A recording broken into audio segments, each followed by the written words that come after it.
Irmãos, a graça e a paz do Senhor, Deus abençoe sua vida. Nós estamos aqui para estudar a palavra do Senhor, estamos fazendo o nosso estudo no livro de Gálatas, a nossa escola bíblica dominical, e aqui hoje nós vamos dar sequência a esse estudo. Hoje nós vamos estar estudando Gálatas capítulo 3, a partir do versículo 15, nós vamos ler até o versículo 29. Então, esse é o texto que vai se basear no nosso estudo nesse dia. Eu quero convidar os irmãos para nós estarmos orando, clamando a Deus. Deus possa nos abençoar, trazer entendimento da sua palavra a nós, você possa receber a palavra do Senhor e que ela seja aí um instrumento de bênção na sua vida. Quero que você curve sua cabeça, feche seus olhos, onde você estiver. Nós vamos estar orando a Deus nessa hora. Senhor, nós te damos graças mais uma vez pela oportunidade que temos de poder estar diante do Senhor, da sua presença, e agora, Deus, para estudar, Senhor, a sua palavra.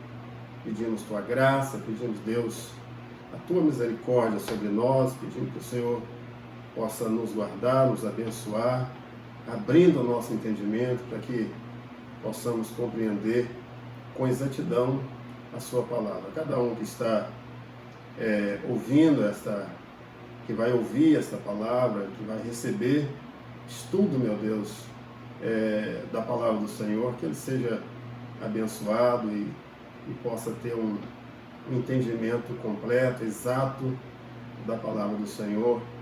Assim nós oramos em nome de Jesus. Quero convidar os irmãos a abrir a sua Bíblia no livro de Gálatas, capítulo 3, versículo 15. Nós vamos estar lendo aí até o versículo 29. Você também pode pegar aí um caderno, uma caneta para você fazer as suas anotações, e se você tiver durante o estudo alguma dúvida, queira fazer alguma pergunta, nós posteriormente vamos estar respondendo a essas perguntas, esclarecendo qualquer dúvida que os irmãos porventura possam ter. Vamos ler o texto da palavra do Senhor, que diz assim: Irmãos, falo como homem. Ainda que uma aliança seja meramente humana, uma vez ratificada, ninguém a revoga ou lhe acrescenta alguma coisa. Ora, as promessas foram feitas a Abraão e ao seu descendente. Não diz e aos descendentes, como se falando de muitos, porém de um só, e ao teu descendente, que é Cristo. E digo isto: uma aliança já anteriormente confirmada por Deus, a lei que veio 430 anos depois, não a pode abrogar, de forma que venha desfazer a promessa. Porque se a herança provém de lei, já não decorre de promessa, mas foi pela promessa que Deus a concedeu gratuitamente a Abraão. Qual, pois, a razão de ser da lei? Foi adicionada por causa das transgressões, até que viesse o descendente a quem se fez a promessa, e foi promulgada por meio de anjos pela mão de um mediador. Ora, o mediador não é de um, mas Deus é um. É porventura a lei contrária às promessas de Deus? De modo nenhum. Porque se fosse promulgada uma lei que pudesse dar vida, a justiça, na verdade, seria procedente de lei. Mas a Escritura encerrou tudo sobre o pecado, para que, mediante a fé em Jesus Cristo, fosse a promessa concedida aos que creem. Mas antes que viesse a fé, estávamos sob a tutela da lei e nela encerrados, para que essa fé, que de futuro havia de se revelar, de maneira que a lei nos serviu de aio para nos conduzir a Cristo, a fim de que fôssemos justificados por fé. Mas tendo vindo a fé, já não permanecemos subordinados ao ai, pois todos vós sois filhos de Deus, mediante a fé em Cristo Jesus. Porque todos quantos fostes batizados, em Cristo, de Cristo vos revestistes. De sorte não pode haver judeu, nem grego, nem escravo, nem liberto, nem homem, nem mulher, porque todos vós sois um em Cristo Jesus. E se sois de Cristo, também sois descendentes de Abraão e herdeiros segundo a promessa. Então, a base do livro de Gálatas, conforme nós já sabemos, Gálatas foi escrito, o apóstolo Paulo escreveu esse livro para combater algumas heresias que estavam entrando na igreja. Os judaizantes estavam lá entrando com uma outra doutrina que Paulo chama de um outro evangelho, que na verdade não era o evangelho verdadeiro, e esses judaizantes, que eram judeus convertidos, mas que conservavam ainda a ideia ali de que para ser salvo era necessária a pessoa, além de receber a Cristo, de confessar a Cristo como Salvador, ele também tinha a necessidade de guardar a lei. Dessa forma, a lei ela seria um complemento à salvação dentro desse ensino ali dos judaizantes. Na sequência do nosso estudo, que os irmãos já vêm participando, no texto anterior, Paulo usou textos do Antigo Testamento para provar que a lei nunca teve o propósito de justificar o pecador. Então, qual que é o propósito da lei? Por que Deus a criou? Essas perguntas são respondidas nesse texto. Primeiro, ele faz uma comparação entre a promessa e lei, para mostrar que a lei não invalidou a promessa. Então vamos, no nosso estudo aí de hoje, tentar aqui entender essas coisas, essa comparação entre promessa e lei, e com o objetivo do nosso estudo aqui, mostrar que a lei ela é superior, a promessa é superior à lei, assim como também a lei não veio para invalidar a promessa. Então, começando aí no versículo 15, a partir do versículo 15, a primeira coisa que nós podemos aqui afirmar é que a lei não pode mudar a promessa. No versículo 15 ao versículo 18, os irmãos podem estar acompanhando aí, diz assim: irmãos, falo como homem, ainda que uma aliança seja meramente humana, uma vez ratificada, ninguém a revoga ou lhe acrescenta alguma coisa. Ora, as promessas foram feitas a Abraão e ao seu descendente. Não diz, e aos seus descendentes, como se falando de muitos, porém como de um só, e ao teu descendente, que é Cristo. Então, a promessa, o que ele está explicando aqui? Que a promessa, ela veio antes da aliança de Deus com Abraão. Ou melhor, a promessa veio da aliança de Deus com Abraão. E ele explica que uma aliança, ainda que seja feita entre humanos, ela não pode ser mudada ou adulterada. O que ele está explicando nesse versículo?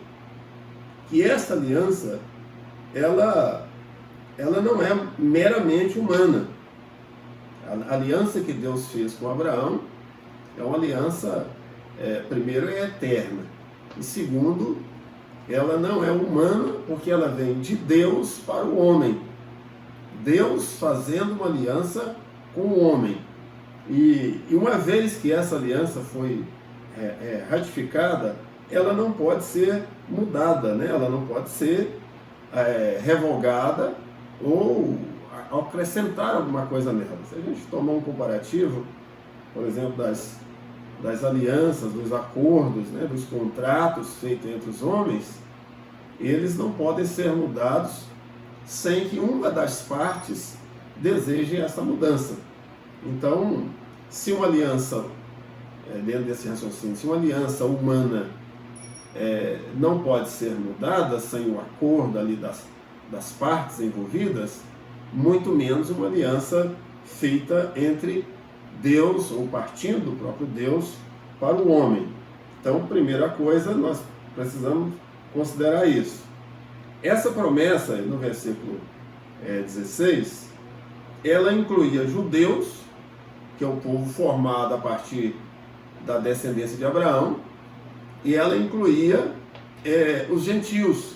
Aí, no texto, na promessa, né, em Gênesis 12, versículo 1 ao 3, os irmãos podem acompanhar, podem fazer a leitura, ela incluía também os gentios, quando Deus fala ali de que em ti serão abençoadas todas as famílias da terra. Esse termo, famílias da terra, na verdade são as nações gentílicas, né? Daquelas que não vinham ali da descendência de Abraão. Então essa promessa que Deus fez a Abraão, ela incluía judeus e gentios, né?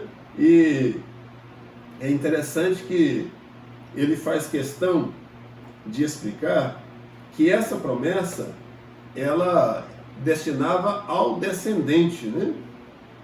E não aos descendentes, aí como falando de muitos. Versículo 16, ora, as promessas foram feitas a Abraão e ao seu descendente. Não diz e aos descendentes, como se falando de muitos, porém como de um só, e ao teu descendente, que é Cristo. O que é que ele queria explicar com isso? Que a promessa, ela tinha como referência judeus e gentios, mas ela se cumpriria somente em Jesus. Jesus seria o cumprimento desta promessa. Então, quando Jesus veio, essa promessa, ela se cumpriu nele, né? Não, por isso é que ele faz questão de explicar que essa promessa foi feita a Abraão e ao seu descendente, e não falando assim como aos seus descendentes, como se falando de muitos, né? Mas somente ao seu descendente. Terceira coisa que nós vemos aqui, no versículo 17, é que a lei que veio 430 anos depois, ela não atingiu Abraão, nem a sua descendência até aquele tempo. Então, dessa forma, se a justificação ela viesse pela lei, então aquela descendência, tanto Abraão quanto aquela descendência anterior, não teria sido alcançada, né? Por quê? Porque a lei só veio 430 anos depois de Abraão.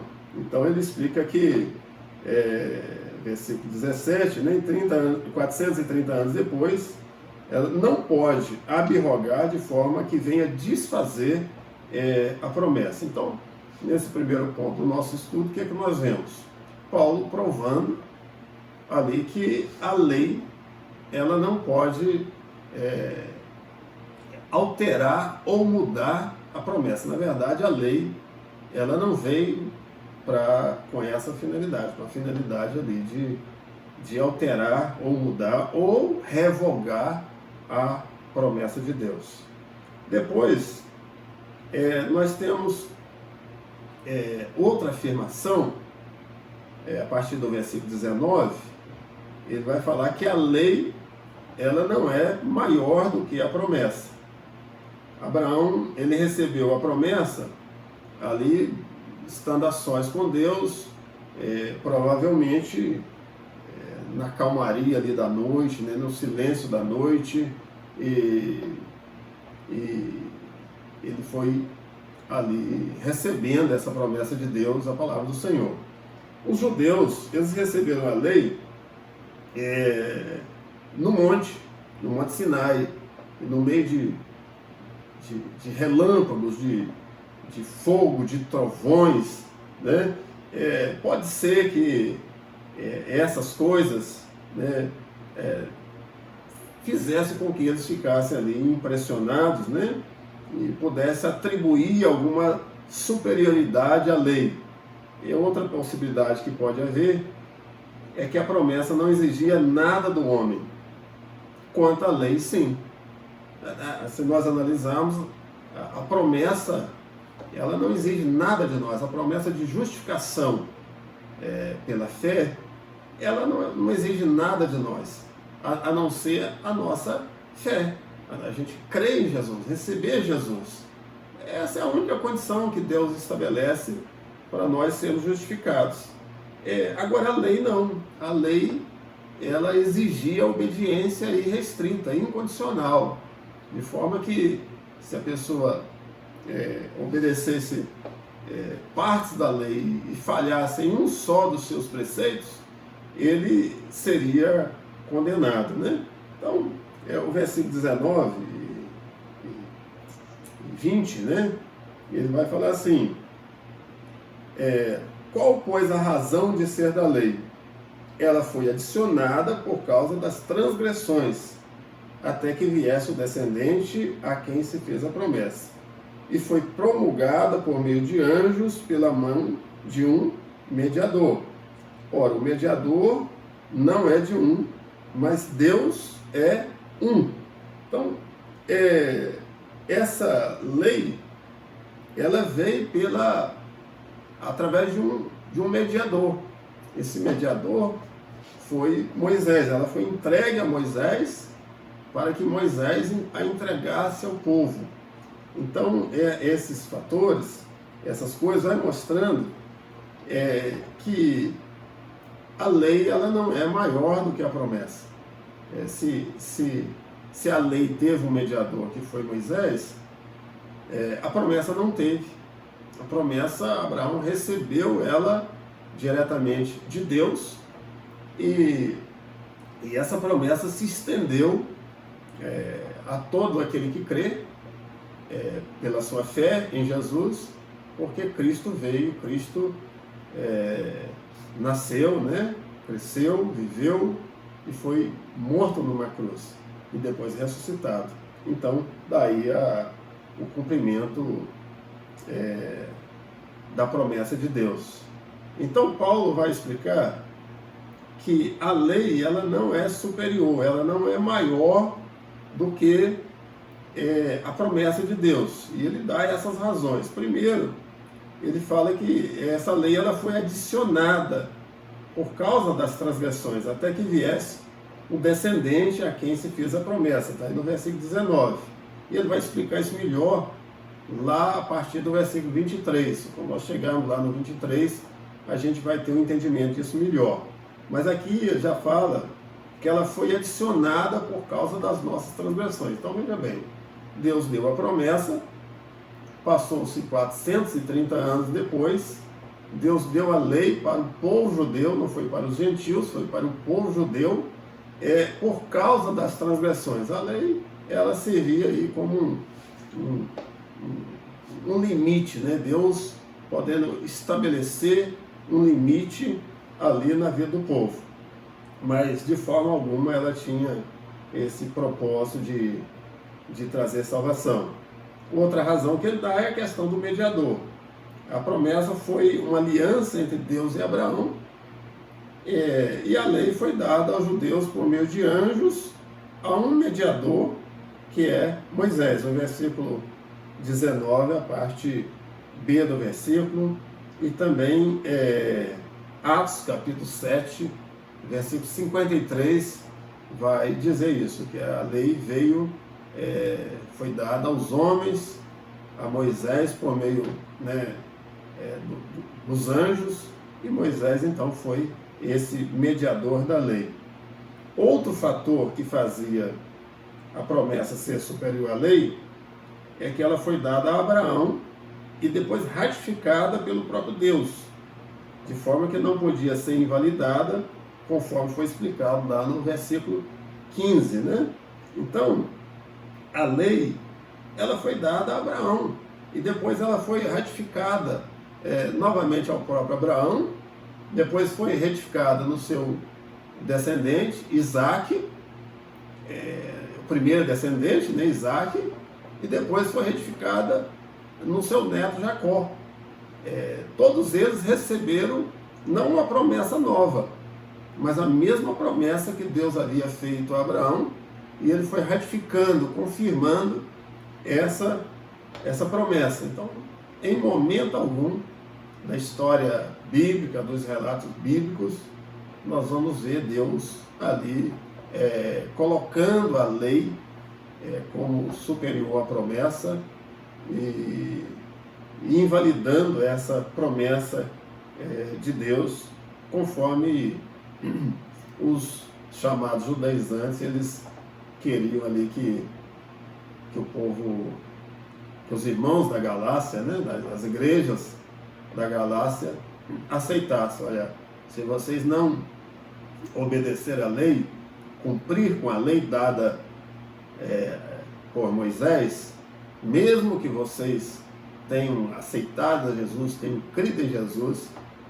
a salvação de vocês não está completa, porque eles acreditavam, dessa forma eles estavam colocando a lei acima da promessa de Deus, mas esse era um ensino falso, equivocado, e que não era o verdadeiro evangelho. Aliás, não é o verdadeiro evangelho que Deus nos dá. Outro fato aqui importante que nós temos que ver é que a lei, ela não é contrária à promessa. Versículo 21 faz essa pergunta, né? É porventura a lei contrária às promessas de Deus? De modo nenhum, ele afirma, né? Porque se fosse promulgada uma lei que pudesse dar vida, a justiça, na verdade, seria procedente de lei. E no versículo 22 vai dizer: mas a Escritura encerrou tudo sobre o pecado, para que mediante a fé em Jesus Cristo fosse a promessa concedida aos que creem. Então, ele está perguntando, é a lei contrária às promessas de Deus? Deus então estaria se contradizendo, né? Primeiro ele dá uma promessa, e depois ele anula essa promessa e traz a lei para ser contrária, né? A lei ali agindo de modo diferente, ou alguma coisa nesse sentido. Paulo fala assim, de maneira nenhuma, né? Tanto a promessa, isso aqui é importante que a gente entenda, que você entenda, tanto a promessa quanto a lei, elas apontavam na mesma direção. Era o homem perdido dos seus pecados.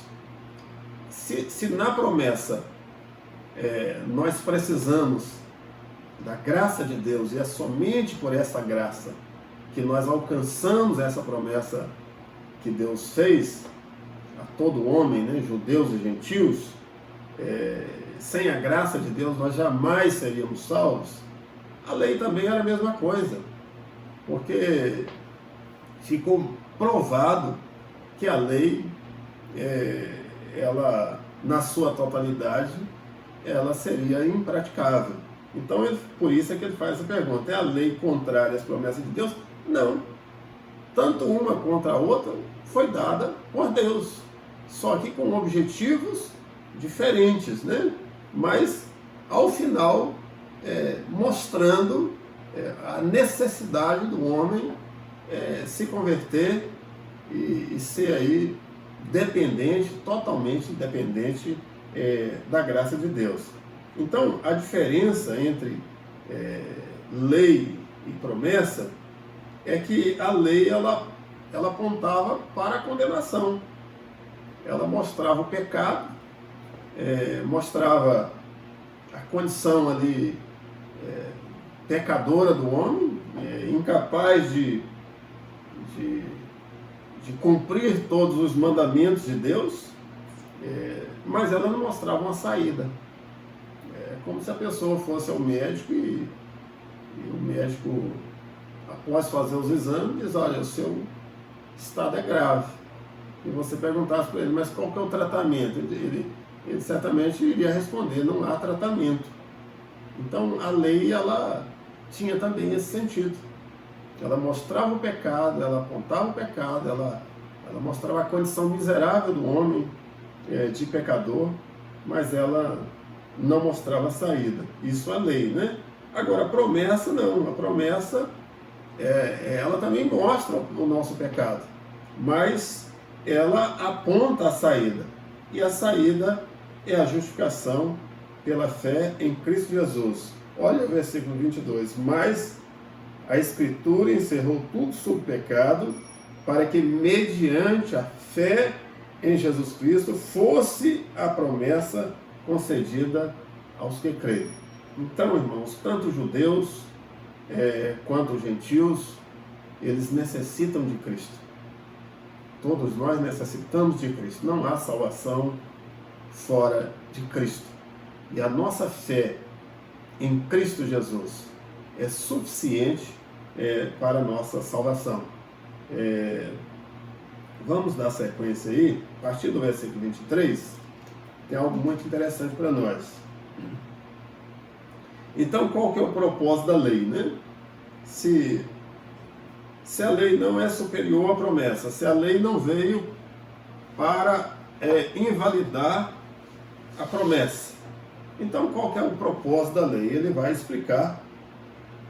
Paulo explica isso aqui a partir do versículo 23. Qual que é o propósito da lei, né?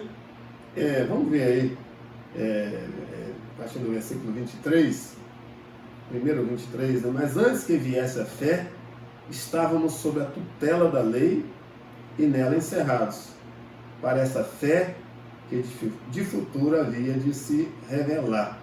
De maneira que a lei nos serviu de aio para nos conduzir a Cristo, a fim de que fôssemos justificados por fé. Mas tendo vindo a fé, já não permanecemos subordinados ao aio. O que ele está explicando aqui? Que a lei foi um estado intermediário entre a promessa feita a Abraão até a vinda de Cristo. E Paulo explica como foi isso, né? Ele usa aqui a figura do tutor. Ele fala que nós estávamos debaixo da tutela da lei.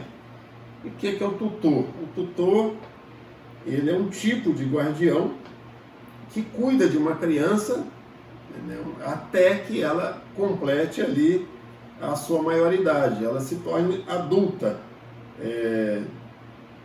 No capítulo 4, versículo 1 e 2, se você puder acompanhar comigo, só para a gente entender isso melhor, diz assim: digo, pois, que durante o tempo em que o herdeiro é menor, em nada difere de escravo, posto que ele é senhor de tudo, mas está sob tutores e curadores até o tempo predeterminado pelo pai. O que ele está explicando aí? Que o tutor, ele é um tipo de guardião. Os pais ali,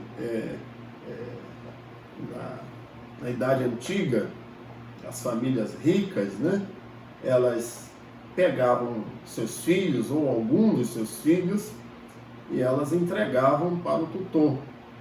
E era um servo, né, que exercia essa função, e ele ia cuidar daquela criança, educar aquela criança, para até que ela atingisse a sua maioridade. Quando ela completasse ali a sua maioridade, então ela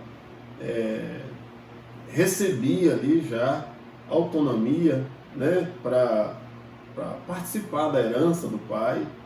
A gente vê um exemplo disso lá na parábola do filho pródigo, né, quando o filho ali já maior de idade, ele reivindicou do pai a sua parte da herança e o pai o concedeu.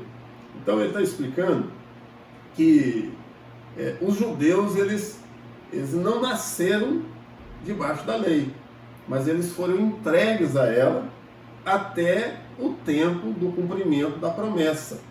Está aí no versículo 24: de maneira que a lei nos serviu de aio para nos conduzir a Cristo, a fim de que fôssemos justificados por fé. Então, primeira coisa que nós entendemos aí, qual era o propósito da lei? A lei, ela foi dada como tutela, como guardiã da fé, mas por um período temporário. Ela teria a sua utilidade, o seu valor, e conforme teve, até a vinda de Cristo. Depois da vinda de Cristo, a lei ela se tornou completamente desnecessária, tanto para judeu e quanto para gentios, né? Os gentios, na verdade, nunca precisaram, foram obrigados a guardar a lei, mas os judeus queriam impor essa condição, né? Esse fardo pesado sobre os gentios, se nem eles próprios eles conseguiam ali obedecer à lei. Então, depois ele fala aí do aio, né? De maneira que a lei nos serviu de aio para nos conduzir a Cristo. O aio é a mesma figura do tutor, ele muda, né? Troca de palavras, mas o sentido é o mesmo. Talvez o aio dando aí uma identificação de alguém na figura do educador, aquele que estivesse ali ensinando, educando, corrigindo, preparando aquela criança para ser entregue ao seu pai na fase adulta.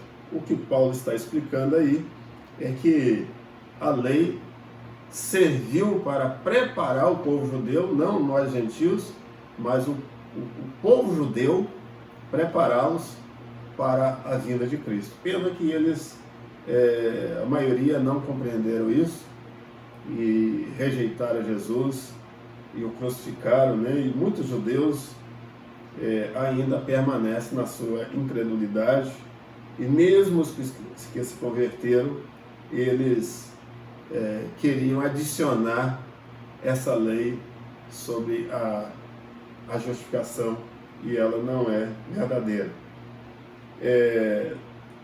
Outra coisa muito interessante nesse texto é que a lei, a promessa, ela coloca todos em pé de igualdade.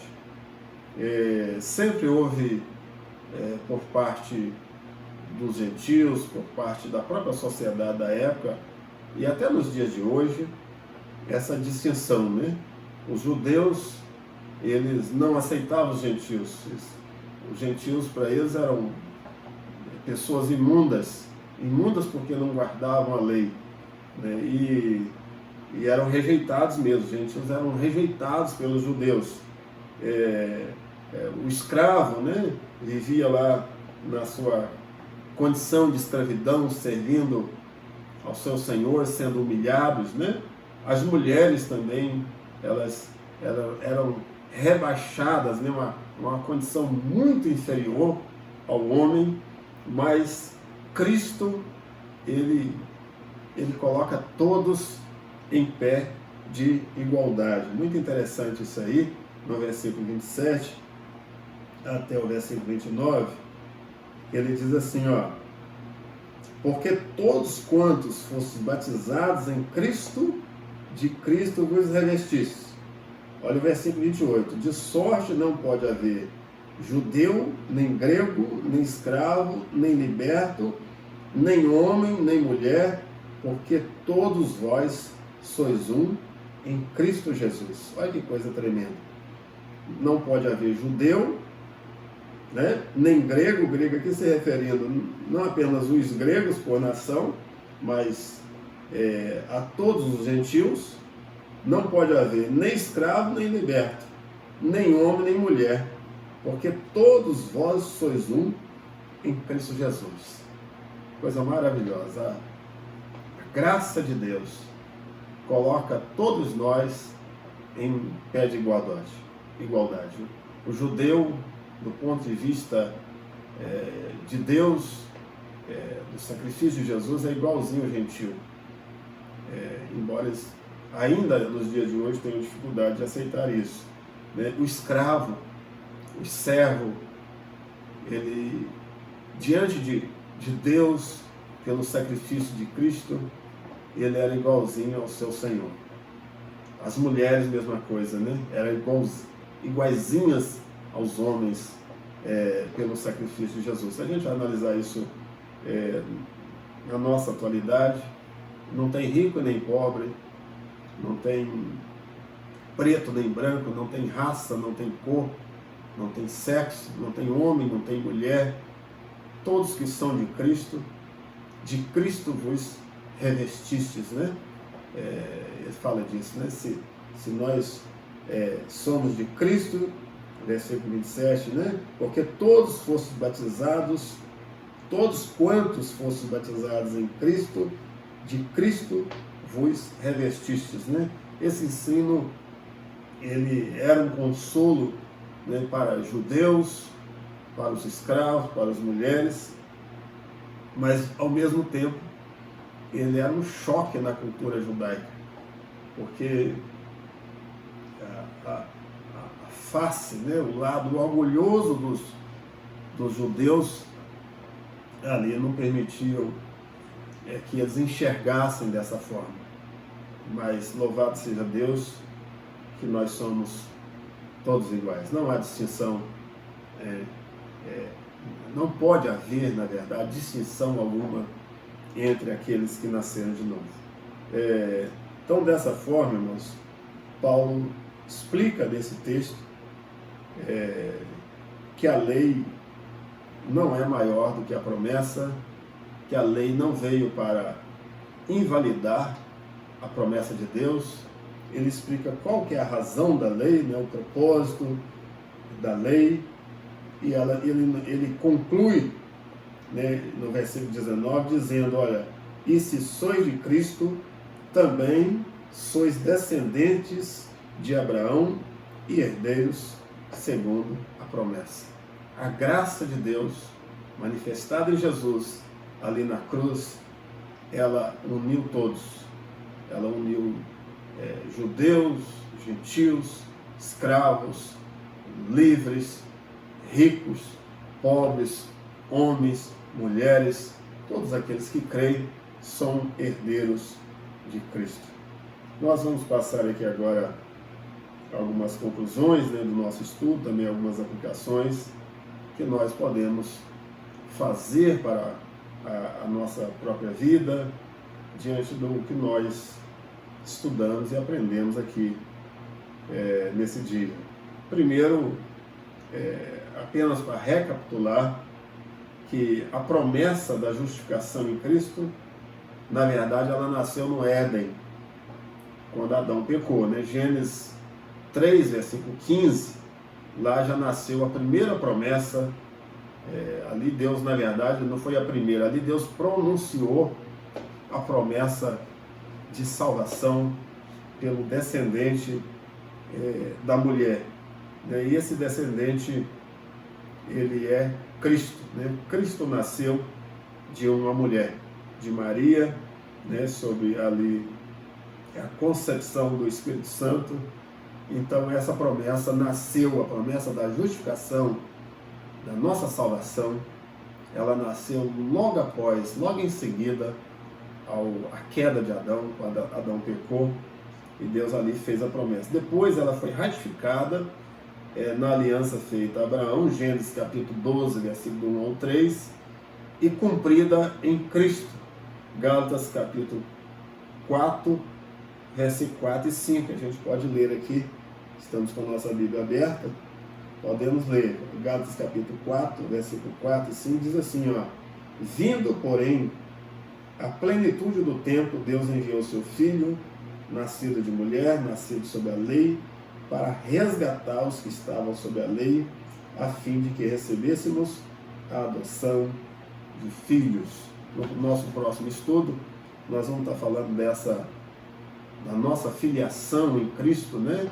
Por meio do sacrifício de Jesus, mas já aqui antecipando, nós vemos o cumprimento dessa promessa que foi dada por Deus inicialmente lá no Éden, quando o homem pecou, depois foi confirmada em Abraão, nos seus descendentes, e depois cumprida em Cristo, com o nascimento, morte e ressurreição de Cristo.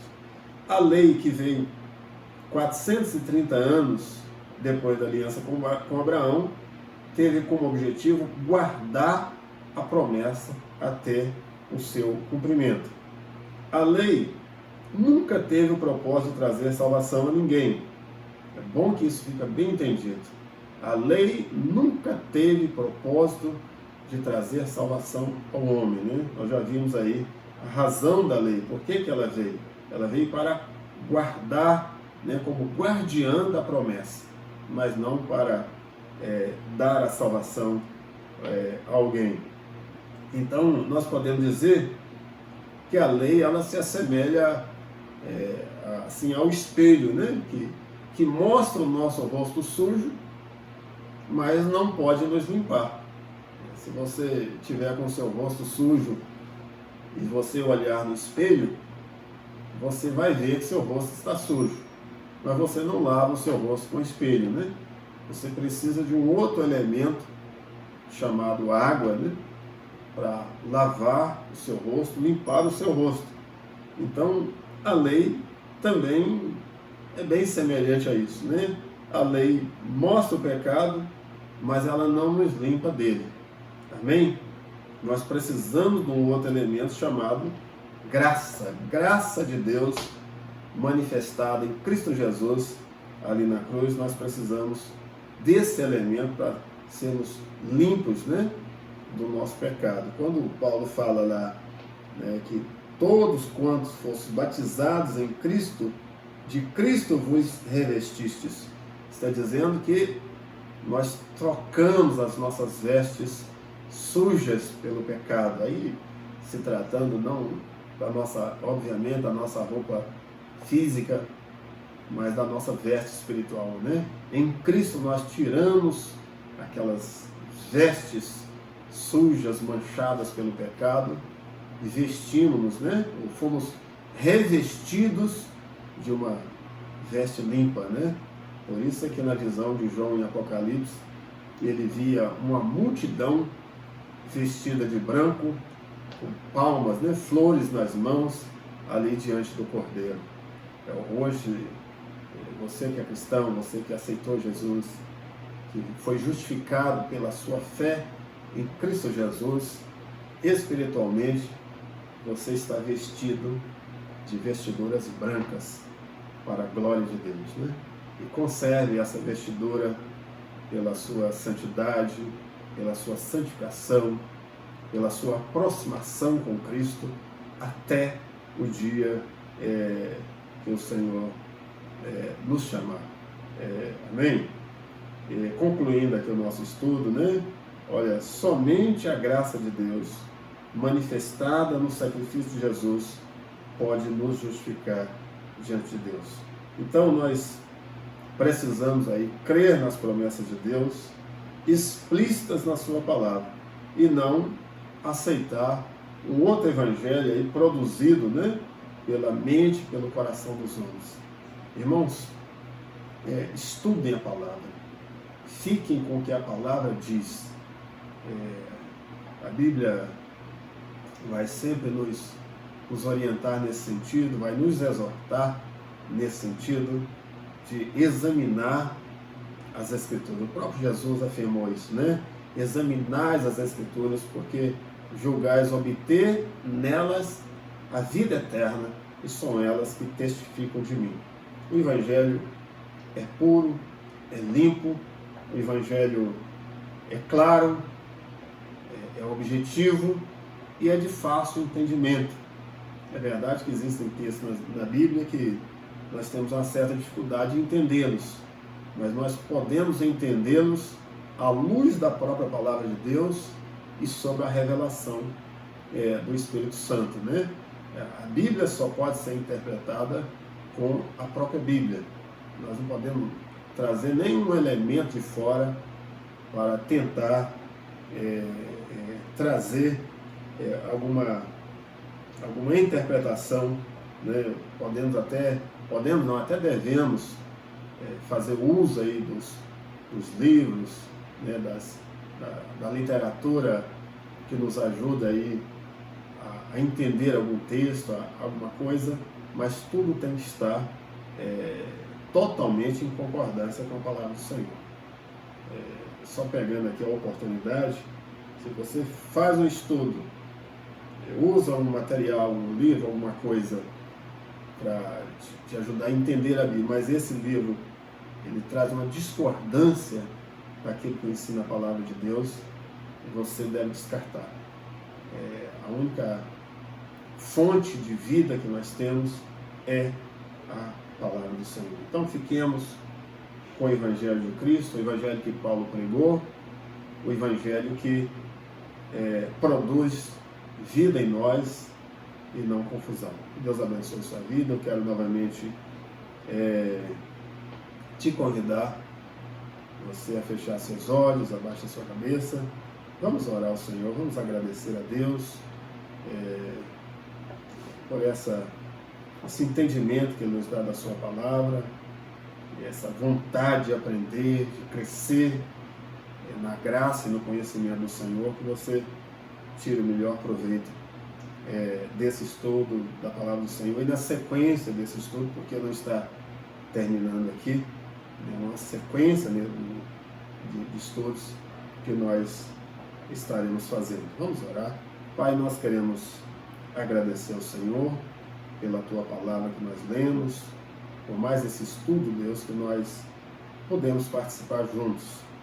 E agradecemos aqui pelo amor do Senhor dispensado a nós. Promessa do Senhor feita ali, ainda no Éden, quando Adão pecou, caiu da graça do Senhor, e ali mesmo o Senhor fez essa promessa maravilhosa de redenção, de salvação por meio de um descendente que viria da mulher.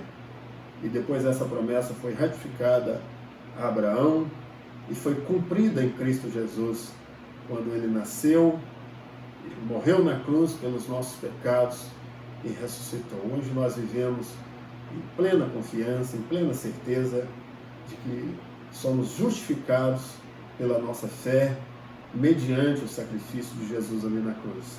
Obrigado pela sua palavra, pelo entendimento que o Senhor nos dá dela. Que o Senhor continue nos abençoando, abençoando a sua igreja, seus filhos, abençoando todas as pessoas, Deus, que puder ouvir, participar desse estudo, receber essa palavra, que ele seja ministrado pelo Senhor. Assim nós te agradecemos em nome de Jesus. Deus abençoe a sua vida. Até o próximo estudo.